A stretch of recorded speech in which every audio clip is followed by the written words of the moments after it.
재채기는 왜 반복적으로 계속할까요? 우선 재채기를 하는 이유부터 말씀드리겠습니다. 첫째, 코의 점막 주위에 화학적 또는 물리적으로 자극이 가해지면 유해한 자극 물질을 밖으로 내보내는 반사작용입니다. 봄철 꽃가루가 날리거나 황사가 심할 때 특히 재채기가 심해지니 조심하셔야 합니다. 민감한 체질의 사람은 재채기를 자주 하는데 재채기를 줄이려면 근본 원인을 없애거나 접근을 막아야 합니다. 또 하나의 대표적 원인은 진먼지 진드기 때문에 재채기가 나오는 겁니다. 이것을 완전히 제거할 수는 없지만 가능한 한 깨끗한 환경을 조성해야 재채기를 줄일 수 있습니다. 둘째, 사람은 외부 기온 변화에 따른 체온의 변화를 막아 체온을 일정하게 유지하려는 성질이 있습니다. 예를 들어 겨울철 따뜻한 장소에 있다가 소변을 보게 되면 재채기가 나옵니다. 그리고 집안 거실에서 차가운 냉동고를 열어 냉동식품을 꺼내게 되면 재채기가 나옵니다. 이때 재채기를 하게 되는 이유는 재채기를 하게 되면 강제로 몸을 흔들게 되어 체온을 자연스럽게 높여주는 효과가 있기 때문입니다. 사람의 생명 유지를 위한 자동 시스템이 작동했다고 생각하시면 됩니다. 그런데 재채기를 한 번만 하는 것이 아니라 계속하는 이유는 복주머니를 톡톡 2번 누르면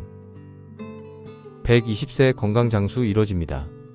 재채기를 유발하는 물질이나 원인이 남아있기 때문에 사라질 때까지 계속하는 겁니다. 그런데 공공장소에서 재채기를 참으려 코와 입을 막고 억지로 참는 경우가 있는데 큰일 날 수 있습니다. 식도, 폐, 뇌에 손상을 줄 수 있습니다. 가급적 타인에게 피해가 가지 않게 수건이나 팔꿈치로 가려서 요령껏 재채기를 하세요.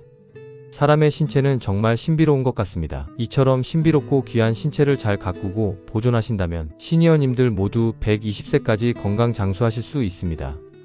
온 우주의 기운을 모아 시니어 120이 기원합니다.